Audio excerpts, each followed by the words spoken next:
08459 555 678. Let's look at the state of our housing market here in Northern Ireland. Some terrible figures published today in an article by the Press Association. Actually, not terrible for first-time buyers. What am I talking about? Not terrible for people who haven't been on the housing ladder. They are terrible for people who are sitting on negative equity. It says the downturn in Northern Ireland's housing market is now 5 years old.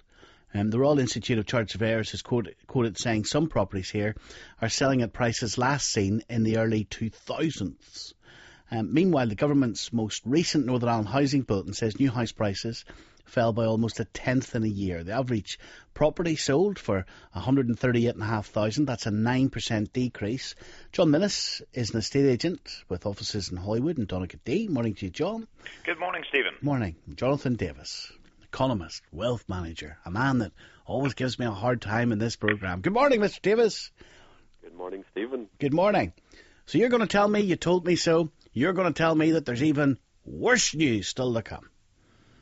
It depends on your point of view, of course, and you hit the nail on the head in your introduction there.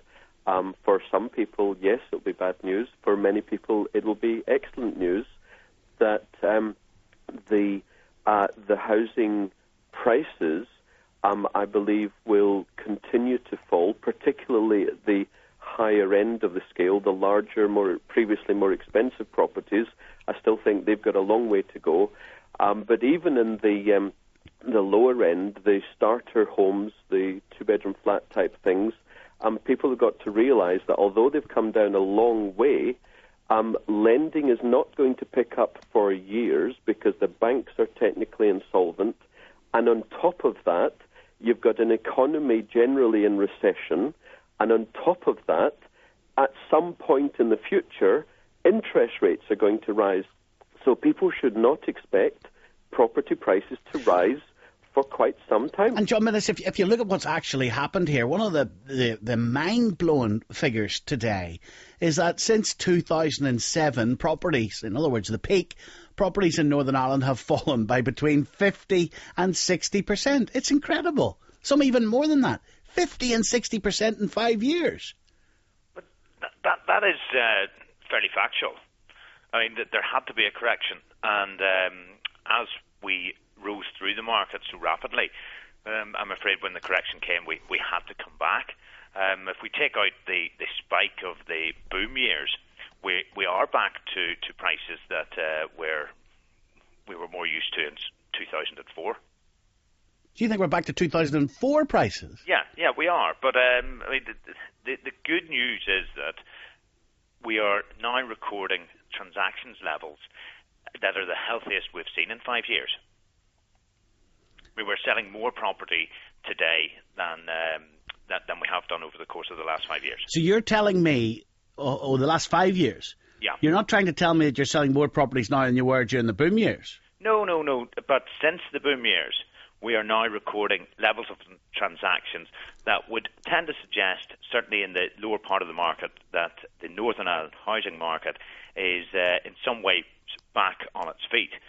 We actually have... but anybody that's bought between 2007 and 2012 are screwed. Well, I'm afraid the correction had to happen, and it has happened. But the estate agents weren't telling us that. No, we weren't. In fact, I think maybe Jonathan Davis was the only person that saw this coming. Jonathan? No, but I was the only person, apparently, who was invited onto the Northern Ireland media to comment on it. The problem with the media is that you guys constantly, generally talk to the people who don't tell you the reality. Nonsense. So you think it's still got further to drop? Well, as I say, the bigger picture is still very negative for the economy as a whole. Public sector cuts have yet to happen big time. They've started, they're coming. And, of course, the Northern Ireland economy is pretty well almost entirely the public sector. At some point in the future, I would imagine not for another couple or maybe even a few years, but at some point, interest rates are going to rise, and they're going to rise a lot. Unemployment, I'm afraid to say, continues to rise. The global economy is dire. 80% of the planet is in recession. Although housing number transactions have risen, and the estate agent is very happy about that, obviously, however, people should not expect to make money. Having said that, though, if an individual is perfectly comfortable with the amount of mortgage cost and etc., then go ahead and do it. Yeah, but the key question... You can buy a flat, you can buy a flat at 60% below the 2007 prices, then it's not going to kill you. However, it's not going to make you any money. The key question is surely this, that if you are contemplating moving over the next 3 years, one of the questions in your mind will be, well, look, should you wait a while for house prices to go up slightly again, or actually do you need to get rid now because they might go down further? Is there more upside or downside in this market? In the top end of the market, there's still a lot of downside. In the bottom end of the market, there is some downside, but not as much. John, not John Minnis, John our caller. Morning, John. Good morning. I mean, I'm a negative equity, and I really blame the estate agents more than the banks. Obviously not John Minnis. Don't mention the estate agent. But when did you buy? I bought 5 years ago, and we stressed ourselves. We had to stretch ourselves to get a property, and I mean, like you were ringing an estate agent to put a bid in, then 5 minutes later they were ringing you back, and this went on to and fro, and the estate agents fueled us, and they really have a lot to answer for. Do you really think so? Because hold on a minute. Surely people like you, John, fueled it. The estate agents were doing their job. They were trying to get the highest price possible for the seller, for their client. No. I mean, if you were stretching yourself beyond your means, if you were going too far, it was up to you as an adult to stop. We were trying to get on the property market, Stephen, and get somewhere to live. And the likes of the estate agents were fueling this, and this hasn't been brought to the fore. And that's how I feel. But I've heard this about banking and people taking loans and companies taking loans that they couldn't afford. We're all adults. Yeah, but... We make decisions. You made a decision. Listen, I lost a fortune in property too, right? Yeah, I lost hundreds of thousands of pounds. I know you did. Now, surely to goodness, that's our fault. Well, we could have chosen to rent. Yeah, but that's all well and said. At the end of the day, these guys, and they're still in business. I mean, like I remember ringing one particular company, and they refused point blank unless we had a certain amount to buy. They didn't want to know. They didn't want to help us. You know? Stephen? John Minnis? Yes, I'm afraid that there were many victims of the boom years, and I would suggest that the availability of funds at that particular time fueled a feeding frenzy. Yeah, but did your industry milk it beyond what was reasonable, beyond what was ethical? No, I absolutely do not think that. I mean, we can only work with the bids that were given, and I'm afraid when you had 4 or 5 or 6 or 7 people after the one property, and the availability of funding that was out there at the time, it created a spiral effect that house prices went up and up and up. Stephen, if I may comment, I think John, the caller, hit the nail on the head. Estate agents are in business. So, let's not... I'm as anti-sharp practices as anyone, but the fact is these guys are there to make money for themselves. That's their job. We need to focus on the fact that the politicians and the central bank fueled the bubble. They said, don't worry, keep on borrowing, keep on borrowing. They even reduced interest rates to encourage it further. It's the politicians who should have been regulating the banks, who should have been regulating the decision on interest rates. They didn't. The decision on interest rates is at arm's length, isn't it? It's the Bank of England. No, it's not. The Bank of England is not independent. That is a myth. It's the Treasury. The Bank of England would claim they're independent. Appoints most of the people on the Monetary Policy Committee, and the Bank of England fuels the funding for the Treasury to do its borrowing and spending. It is not independent at all. There would be many people who would disagree with you. Nick in Bangor. Hello, Nick. My point was, we seem to have this obsession about rising house prices and how that's a good thing. In actual fact, it's the opposite of a good thing. It's a bad thing. If you woke up tomorrow morning and I told you the price of petrol had doubled, you wouldn't be very happy. The point about a house is your home. You buy a house for shelter. You buy a house to live in it. It's not an investment. Oh, come on, Nick. This is so easy to say now. Look. Here's exactly what happened to me, and see if this rings a bell. Right? A number of years ago, I had quite a lot of property. I was. That's an investment. That's not. But hold on a minute. Hold on a minute. I got rid of it, right? And this is before the crash. I got rid of it, and I was then being told by people that I was stupid. I was being told by people, why aren't you in property? Why aren't you in property? You can make money. I was then hearing first-time buyers on this very show. I was hearing people being told, if you don't buy your first property now, you'll not be able to afford it for a generation. If you don't buy your son a property for university, you're missing your chance. There was so much hype in this. Yes, that's exactly what it was. They were being told that by a state agency, of course, are the beneficiaries of inflating house prices, as are banks as well. But to the man on the street, the man who just wants an ordinary house, you don't want your house to be more expensive next year, because if the one you're living in is worth more next year, the one that you want is worth proportionately more as well. Yeah, but don't forget another thing that lots of us were doing. People weren't necessarily moving. What they were doing was they were taking equity out of their home in order to buy cars, buy holidays. Right. That's what people were doing. They were getting cheap loans on their house. That's absolutely right. But what I'm talking about here is housing. I'm not talking about investment. I'm talking about housing. You're talking about a completely different thing. No, I'm talking about both, though. Property development. No, but beyond property development, for anybody that had one house, what lots of people were doing is that they were taking a loan out on the equity of their house. If their house had doubled in value, they were thinking to themselves, oh, for goodness sake, I've got 100 grand equity in my house. I'll take 50 out. I'll buy a new car. I'll go on a nice holiday. My point remains that inflation in house prices is bad for the working man. That is the point. You do not want house price inflation. You want house price stability. You want house prices to go up by the annual rate of inflation. You do not want them to be exceeding the rate of inflation. Otherwise, people won't be able to afford a home. That figure's scary in Northern Ireland for anybody that did buy a house at the peak. Dropping 50 to 60%.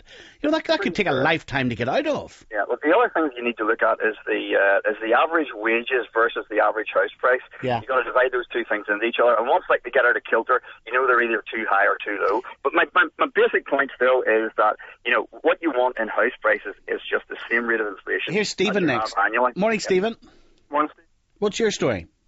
Stephen, we bought a house back in 2007, at probably the height of it. We paid £150,000 for the house. Due to circumstances, we had to sell it. We had no choice. We had to get out of it, and we took a loss. We had to take a loss of £100,000 on it. The house was sold for basically £50,000. So it was a negative equity, and that's how much it dropped. And we took a huge. You lost 100 grand. Yeah, and we had no choice, Stephen. We had to. So I now pay rent, and I pay money, whatever agreed to the bank, to try and obviously work towards covering that loss. So, and how long will you be paying that for, do you think? I would say I'll be paying it, my kids will be paying it, and their kids will be paying it, to be honest, because it's just an arrangement with the bank, and to try and obviously keep them from taking me to court. Soul destroying, isn't it? Yep. It was, and we were given a very attractive proposal whenever we got the house. We were offered 100% mortgage. We were offered interest only. Payments were low. No fees, everything at all. So we obviously jumped at it. But then due to the circumstances, we had to sell. We had no choice, and that was the loss we took on it. I don't know about you, but I feel really stupid about the amount of money I lost, because I remember saying to myself that house prices were going up so far beyond any multiple of someone's salary. If you take someone's salary in the old traditional way of 3.5 times your salary, and if you were looking at homes for first-time buyers, those homes were sitting at 200, 250, 300,000 pounds. The average salary in Northern Ireland, 20-odd grand. How could we all have been so stupid?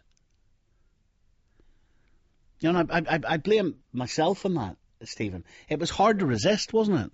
It was indeed. I mean, I was just about to get married. We're starting a new life together, and this house came on the market, and we'd spent such a long time beforehand trying to get a house, but we've been constantly outbid. And whenever we seen it, I actually went to the guy's door and knocked his door and said, "Listen, I want to shake in this deal now." And we offered him a price, and he took it on the doorstep, and then we completed it. But like I said, we had a very attractive offer. We had the banks.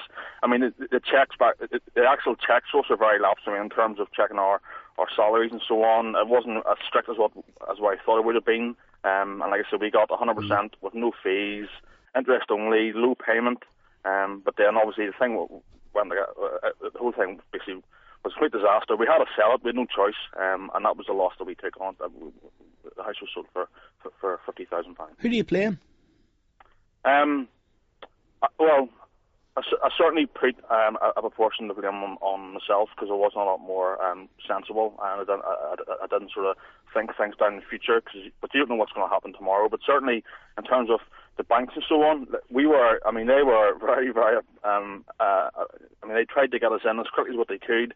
They gave us this fantastic offer, the low payments, no deposit required. Yeah. And I drive past and I see it now. I see it on new house builds, no deposit, low payments. Yeah. And I wonder, are those people going to be in the same situation in 5-6 years? People who are taking these houses now with no deposits, low payments every month. What's going to happen to them in 5-6 years if the house prices collapse again? Stephen, thank you very much indeed. Niall in Belfast. Morning to you, Niall. Hi, Stephen. I think there's no point in moralising about people's behaviour during the boom years, because it was a deliberate, primarily New Labour policy, primarily Gordon Brown policy, to get us all to keep borrowing on equity. He engineered the housing bubble. At one point he gave tax break to buy-to-let landlords. That was in order to keep on turning over property at higher and higher prices. It's interesting of how, you're another one that's blaming the government here rather than the individual. But the individual for signing the form, taking the loan. In an engineered frenzy. That was engineered because Gordon Brown was keeping wages low deliberately, keeping inflation low to keep the city happy. He had to find something else to fuel a boom when there's no manufacturing base. Now, half the country thought they were rich. You need to generate consumer boom through credit. That credit comes from but there was people equity in housing. It was all part of a massive, crazy boom that was helped by the fact that the banks were allowed to make up money that didn't exist. And of course it happened before, didn't it? Yeah. There was a housing crash in the 80s. Again, Thatcher engineered that. She sold off all the council housing to start a property boom. That there are some people still in negative equity from the late 80s in London. And I think there will be people 30 years from now still in negative equity here, because what happened in 2007, I saw it coming. I saw the adverts outside the banks saying 125% of the value, 5 times your earnings, and I thought, this is going to crash. Tell you what, I wish I had seen it coming. How could you not have? I mean, history repeats itself. Gordon Brown's no more boom and bust. Everyone should have had their alarm bells. So do you think this will happen again within my lifetime? Do you think houses will boom and bust again? I don't know what would fuel the next boom, if anything could, because I think we may be in very different territory now. The fundamentals are still the same, though, in terms of, and this was very seductive at the time, all these people running around saying they aren't building any more land. In other words, demand, in terms of a growing population, is outstripping the housing supply. I don't know if it was the population more than it's so awful to be a tenant. Is it? Because you've only got 6-month leases, because things have been weighted so much in favour of the landlord. You take some European countries, though, and the norm is to rent. Here's Jim. Morning, Jim. Stephen, a while back you said that you just sold your properties just before the bust. Yes. Yeah. So how did you lose so many hundreds of thousands? Because then I listened to these people tell me I was stupid, that I wasn't in property. And if I had any money, how crazy was I not to be in on property, and look at all the money they were buying, they were making and all this kind of stuff. I got back in again at the peak. How much of a head case am I? At the very, very peak, I jumped in again. Oh, well, that's... well, you're hard luck then. You don't feel sorry for me? Oh, I bet of course I do if you lost money on it, Unbelievable. And every time I drive past that house, it does my head in. Every time I drive by your big house, it does my head in. Don't you be driving past my big house. I'll set the dogs on you. My shih tzu. Cheerio. Okay. Thank you very much.